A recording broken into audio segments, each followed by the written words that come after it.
Welcome back, everybody, to another episode of From Mrs. to Ms. I'm Andrea Kanoki. And I'm Katie LeBlanc. Thanks for joining us. Thank you, guys. We have a little bit more of a sensitive topic we wanted to talk about today.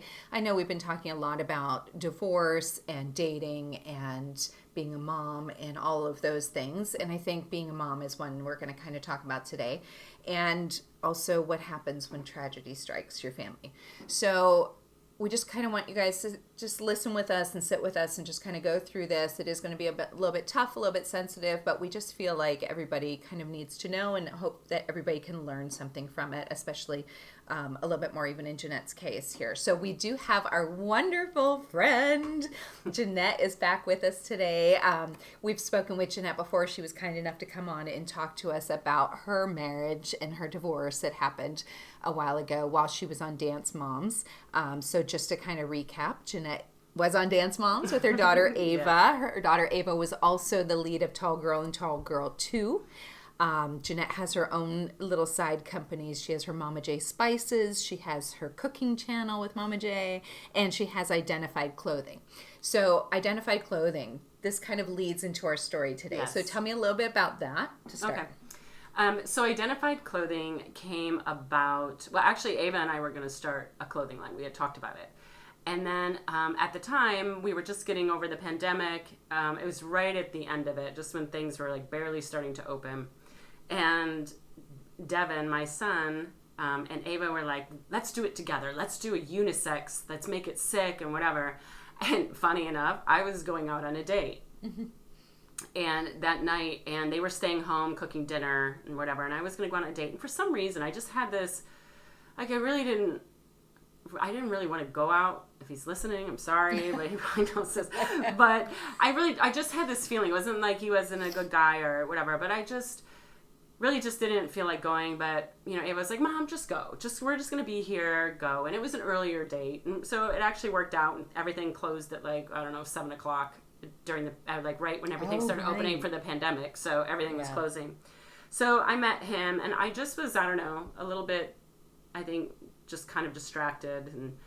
And I got through dinner and I remember he wanted to go somewhere else. And I'm like, I'm just not feeling it. I think I'm just going to head home. And so I go home and I walk in the door and my son is up and Ava's tall, but Devin was 6'5", 235, wow. Like solid muscle. And he's standing up and he's talking and he's like flailing his arms and he's all excited. And I'm like, what did I just walk into?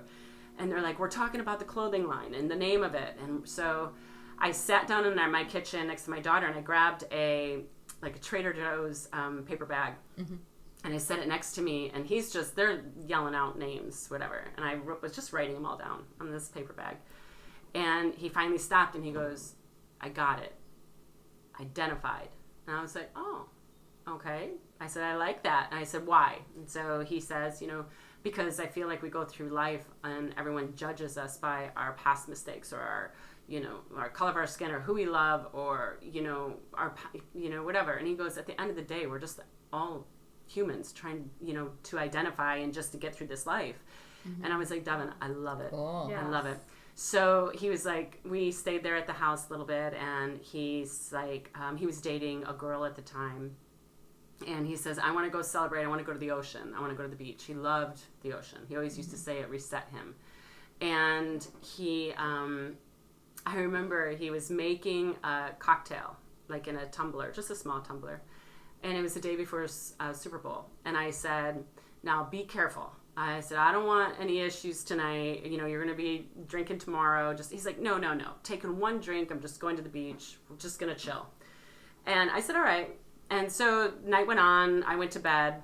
And I wake up to my son walking through my back door. I have like a back slider on my house because he forgot the new code. We just changed the code to the front. So he comes through, and my dog Harley's going crazy. And he comes in, and he looks at me, and he's like, I'm so sorry. And I'm like, it's okay, and I just lay back down. To this day, I wish I would have gotten up. Yeah. So he went out, and I have cameras out in the back, and I saw him he ate all the time. He was just like this huge garbage disposal. And he was eating.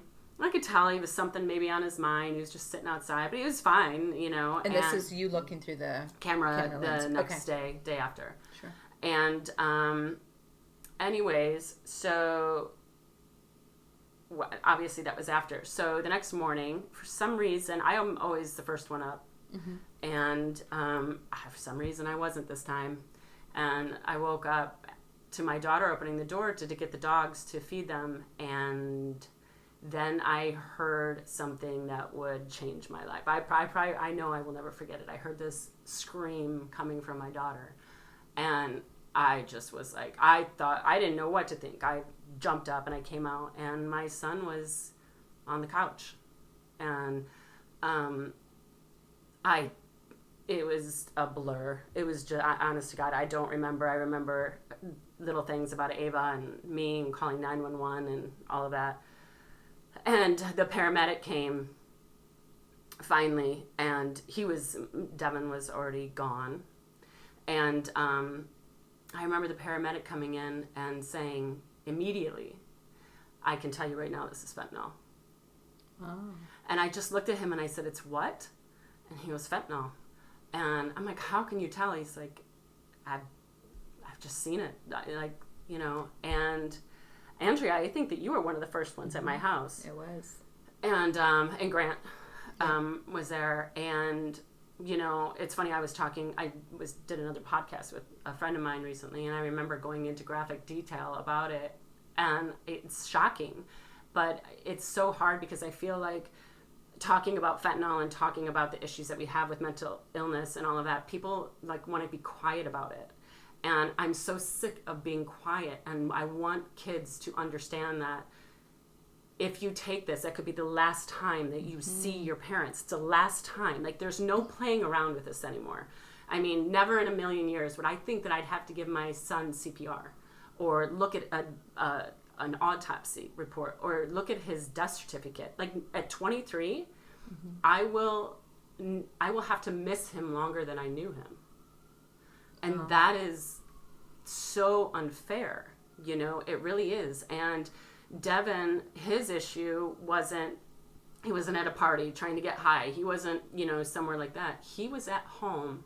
And I found this out after by getting into his phone and all of that he was having trouble sleeping. And he reached out to his doctor, which knew he had a past of, you know, probably about 2 years before that, he had a past of abusing Xanax. And he got over it, though. He went through rehab. He did everything. He was clean. He was working out 1 to twice a day. He was, like, at his best he's ever been. Like, our relationship was closer than ever. Ava and Devin were, like, it just was, like, this. It probably wouldn't have shocked me if it was 3 years before as much. But it shocked me then because we were in all such a good space. Yeah. And he ended up reaching out to, I still have the message through Instagram, I believe it was. No, through message, doesn't matter. To someone that he knew and got something he thought was Percocet. And to help him sleep. He was literally on the couch where he slept, and he never moved. And when I finally found the pills, I gave them to the I can't even think of the Los Angeles County, the police department, and they were 100% fentanyl. It wasn't even mixed. It was 100% fentanyl, marked as Percocet. Marked as Percocet. Yep. So it says, when I got his autopsy back, it says 0.2 can kill a person. And his bloodline was 0.4. Wow. There was nothing else in it. So he took it to go to sleep. And may I ask, sorry to interrupt, for people who don't know, because I don't, so I don't know if this is a dumb question. He thought he was taking Percocet. Yes. And it said Percocet on the bottle. It wasn't a bottle. It was like a thing, whatever But yeah, it's all marked. These kids are being told that it's Adderall. They're being told it's, you know, other things. And I've heard like kind of like the stereotypical thing, like, well, he shouldn't have been doing drugs. And he shouldn't have been doing this. You know what? And I say this all the time. Everyone makes a mistake in their life. Everyone. There's not one person on this world that doesn't make a mistake. And if someone makes a mistake or makes the choice to get something to help them sleep, that's their choice. But when someone is selling something that can kill you, that is not their choice. And that's when it becomes murder. That's when it becomes a fentanyl overdose, or fentanyl poisoning is what they're calling it now. So they've changed the wordage even on it. It's fentanyl poisoning. Wow. So was this, so the person that he reached out to get the pills, this was just somebody, A dealer on the street that he's used before in the past, never had issues. Did you know the guy at all, or no?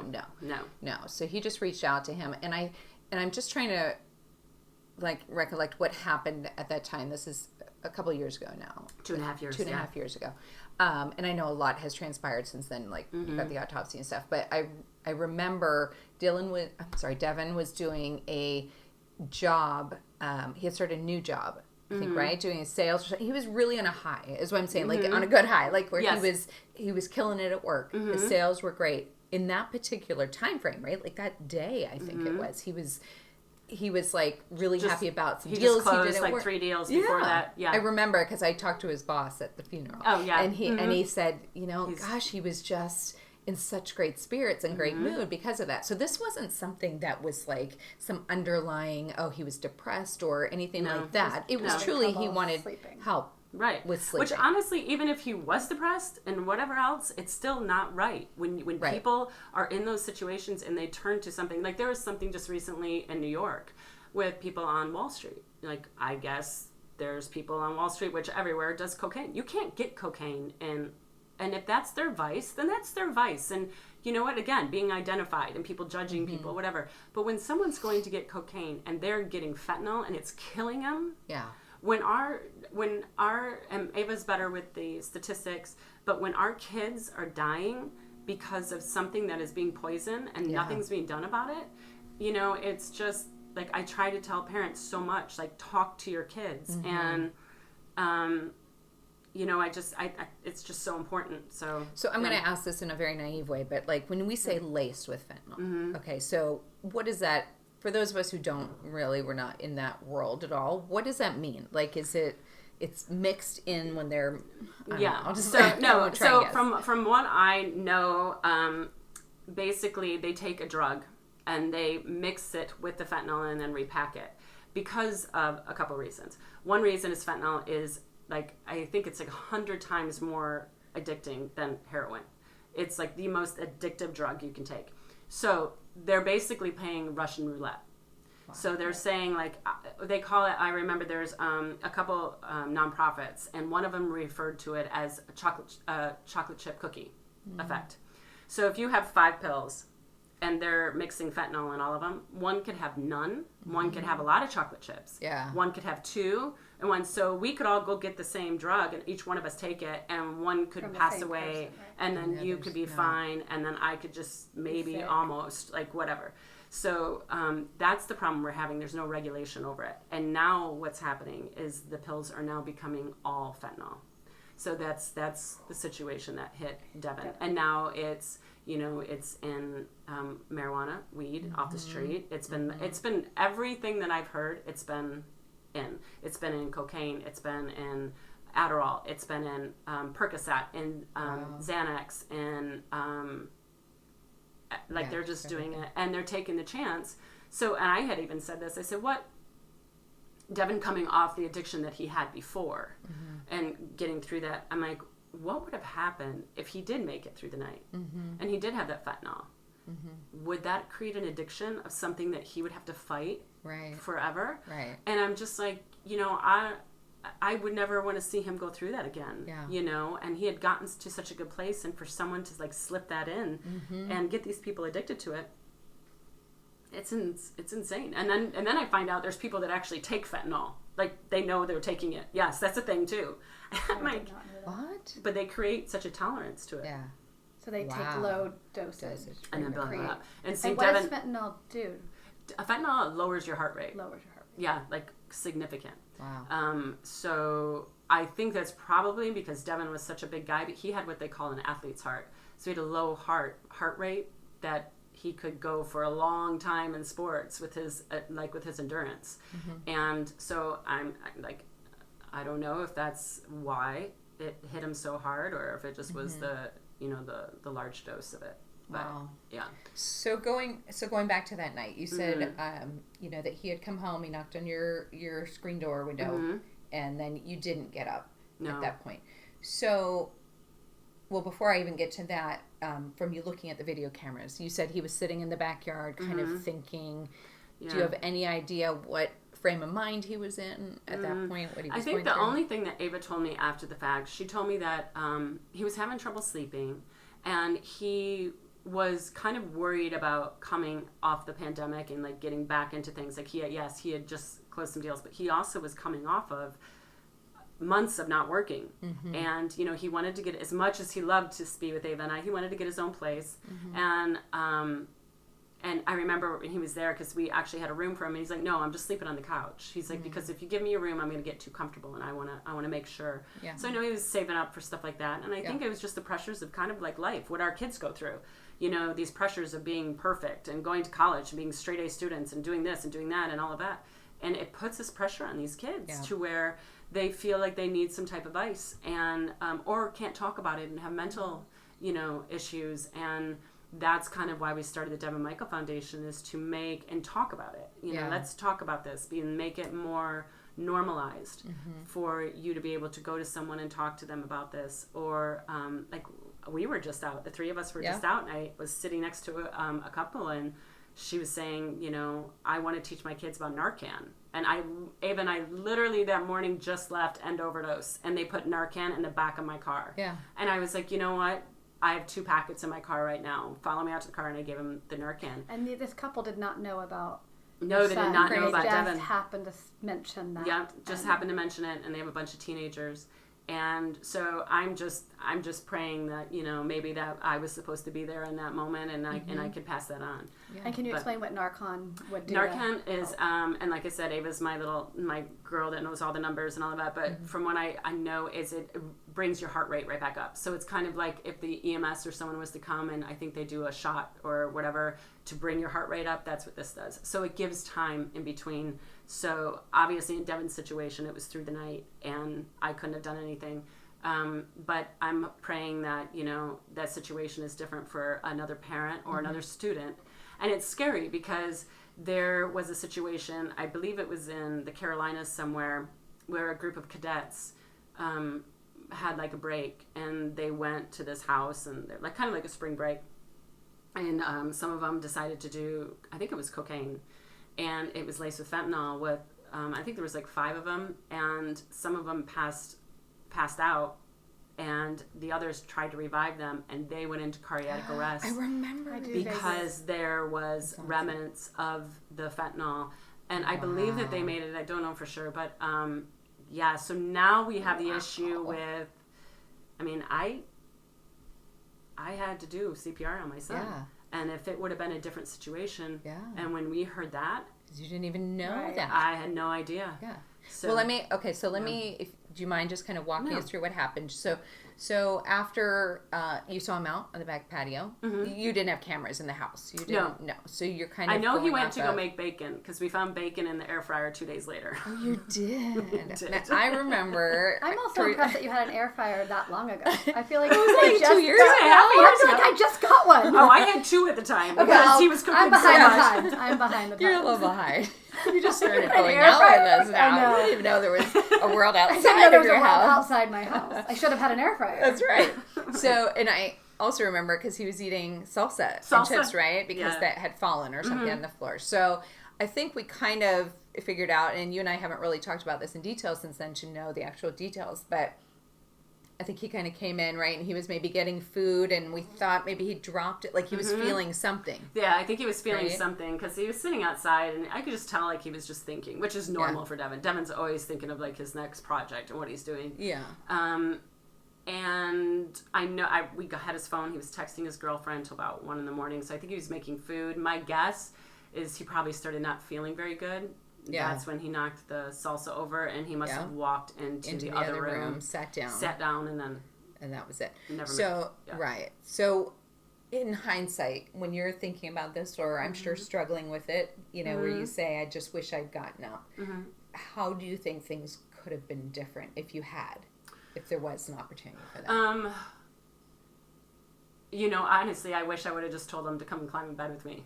Yeah. When he came in, just come over here and cuddle with Harley and I. But what point did he take that? The Percocet. It must have been at the house because I think it. So after he came in from after outside. he came in, because he was fine. He was fine walking in. There was not an issue. He was fine walking around at the front door when I saw him come up to the front door and try to punch the code in. Yeah. He was fine through all of that, and it was a good 2 hours probably from the time he walked into my back door till his last text message. Yeah. But I think I look at it and just say, like, you know, I mean, I guess as any parent, when something happens or any person, you're like, what if? Yeah. What if? You know? Yeah. And it's not that I'm beating myself up over it, but I just wish that I could have been out there just to be a sounding board for him. Yeah. Or to maybe get up and make him a hot cup of tea or something to help him go to bed. Yeah. You know, to where he didn't feel like, and it probably was really hard for him. He was probably outside thinking, like, should I take it? Should I not? Should I? You know, knowing him, because I know he was in the best place he's ever been in. Yeah. And I remember asking a therapist, again, therapy, all good. And I said, you know, I don't understand why now. Yeah. We were in such a good space. And I said, you know, like I said before, it would have made more sense for it when he wasn't good. Mm-hmm. And they said, yeah, but would you have the memories that you have with him? Mm-hmm. You know, Ava and him were incredibly close. Him and I were, he was the protector. He was the man of our family. He was, I think days before that, he stopped me in the hallway in the house and he goes, I just want to let you know, like, what you deserve. And he's like, you hold out, you make sure you wait for that good guy that's going to come across. And he's like, and if it doesn't, I will always be there to take care of you. Aww. Like, that was just him. He was super protective of you with your dating. Oh, you my wanted gosh, to meet the guys and stuff. That's funny. But I think that's really a really cool statement to make, that you wouldn't have had those memories because you were able to have those good times together and all those great things, and instead, so that's what you are remembering instead of those times that were maybe not as great. You know? Oh, I'm so thankful for the pandemic. Yeah. Like that, it was the three of us. Yeah. We did everything together. We were closer than ever. Yeah. I taught him how to cook. He would cook for us. He would every once in a while clean, and then I realized how good he could clean, and I'm like, like, you clean, right?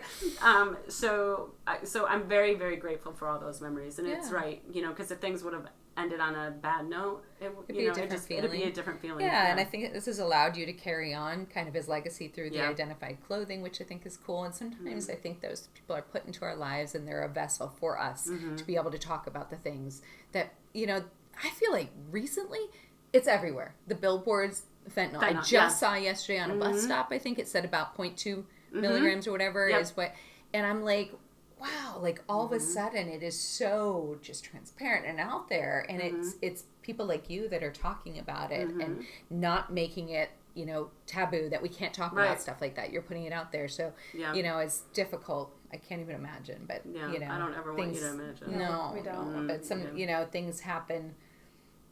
Only God knows, you know, the reason for why that happened when it did, and all you can do. Well, you know, Ava and I talk about it all the time. I'm like, you know, if you knew Devin, lived his life to the fullest all the time. He probably lived more of a life than most people that are 80 years old. He just went for it, for everything. Yeah. And I do feel that he was brought into my life. I say all the time, I'm like, I'm just so thankful to have been chosen as your mom. Yeah. Because I have so many memories of him, even like the relationship that I'm in now. And you know, we talk about it, and I talk about pictures because I talk about him all the time. So it takes a certain type of person to be with me, because I'm like, I'm sorry, I'm talking about him again. He's like, no.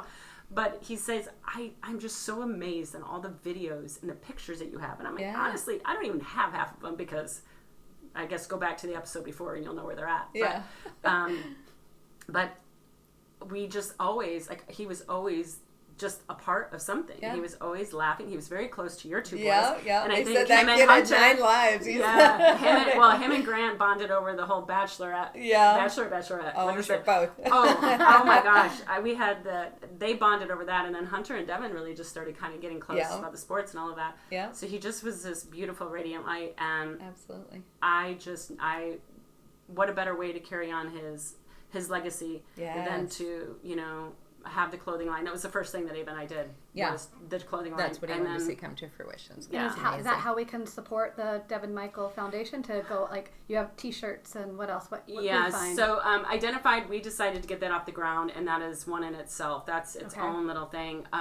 We do use a lot of the things that Devin, we would go through his journal. There's a couple things that are written on shirts or some sayings that are on the inside of the tags. And if you go to our Instagram, you'll see a lot of that stuff. But there's also like the tag that we now just made a luggage tag that you can put on your... Ooh, nice. Yeah, so it's his fingerprint. So we really try to incorporate him as being a part of it. But we finally got the nonprofit organization started, which is the Devin Michael Foundation, which is giving back to mental health, drug addiction, fentanyl awareness. Really kind of encompasses it all, because it all really does fall under the same umbrella.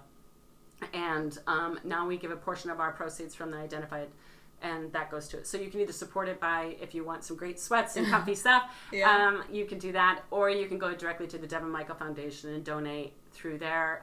Also, we're doing events and galas. We're just getting ready to do 2 this year, and we've had incredible support. But it's funny you say, like, now knowing my story and being there, part of it, I really do feel that when something like that comes in your life, and Katie, I know that you have a story to tell as well, when you open your mind and you start talking about things like that, I believe in the universe, it opens something, and the people that need to gravitate towards you do, because that is what has happened to Ava and I. Like, I'm blown away all the time with the amount of people that reach out about stories, or someone that needs help, or a recovery center, or like all of that. And it'll happen like even after today, you know, and anyone that's listening, you might just notice it more. And if we can just notice it a little bit more and try to give, then hopefully we can amazing kids and people that are being taken out of our lives. Absolutely. So just to recap with Jeanette, you can find Identified Clothing on Instagram. Yes, Instagram, website, TikTok, Okay, and it's Identified CLO, CLO, .com. And same on Instagram, the handle's there. Perfect. So we can find that. And then is there information about the Devin Michael Foundation? There is. Everything's connected. So all of the sites have got all of the information. And also all of Ava's stuff is out there as well. So there's Devin Michael Foundation, the website, and then there's also Identified Clothing. Wonderful. Thank you, Jeanette, again for so coming much. on. We love having you and talking to you. You're welcome back anytime. That's it for us with From Mrs. to Ms. this week, another episode. And you can find Katie at Katie LeBlanc and Andrea at Andrea Kanoki 74. You can reach us at From Mrs. to Ms. on Instagram and TikTok. If you guys have questions or suggestions or just want to share your stories, we'd love to hear them. You can reach out to us via email at info@FromMrsToMs.net. And we thank you guys for joining us again, and we'll talk to you soon. Thanks for joining. Bye.